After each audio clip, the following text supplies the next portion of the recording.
Good morning, everyone. Welcome to today's ViDevo. This morning we are in Mark chapter 5 once again, picking up where we left off last Tuesday in verse 35.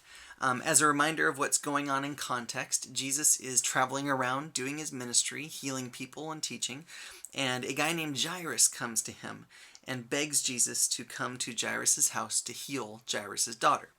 And so Jesus is on the way when he's kind of interrupted by this woman who touches just the edge of Jesus' cloak, because she figures if she touches him, she'll be healed from this ailment she's had for many, many years.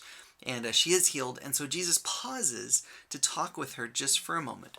And we pick it up in verse 35. After he's done talking with her, it says, "While Jesus was still speaking, some people came from the house of Jairus, the synagogue leader. 'Your daughter is dead,' they said. 'Why bother the teacher anymore?' Overhearing what they said, Jesus told him, 'Don't be afraid, just believe.' He did not let anyone follow him except Peter, James, and John, the brother of James. When they came to the home of the synagogue leader, Jesus saw a commotion with people crying and wailing loudly. He went in and said to them, 'Why all this commotion and wailing? The child is not dead, but asleep.' But they laughed at him. After he had put them all out, he took the child's father and mother and the disciples who were with him and went in where the child was. He took her by the hand and said to her, 'Talitha cum,' which means, 'Little girl, I say to you, get up.' Immediately the girl stood up and began to walk around. She was 12 years old. At this they were completely astonished. He gave strict orders not to let anyone know about this and told them to give her something to eat." You know what hits me from that passage this morning? It's that Jesus is bigger than our time clocks.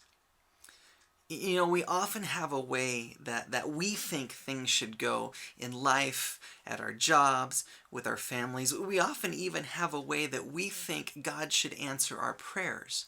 But I hope we'll let this passage remind us today that just because Jesus may not do things in the time frame we think he should, it doesn't mean that his answer is no. It doesn't mean he's not going to do them at all. He just may even take the situation and do something far bigger than anything we asked for or imagined in the first place, like he did for Jairus here. If we'll just do what Jesus told Jairus to do and not be afraid, just believe. Just believe despite what things look like sometimes. Believe despite the discouragement people can throw at you. So wherever today may find you, and however difficult it may be, can I just encourage you to trust Jesus' timing on things by trusting him and his love for you?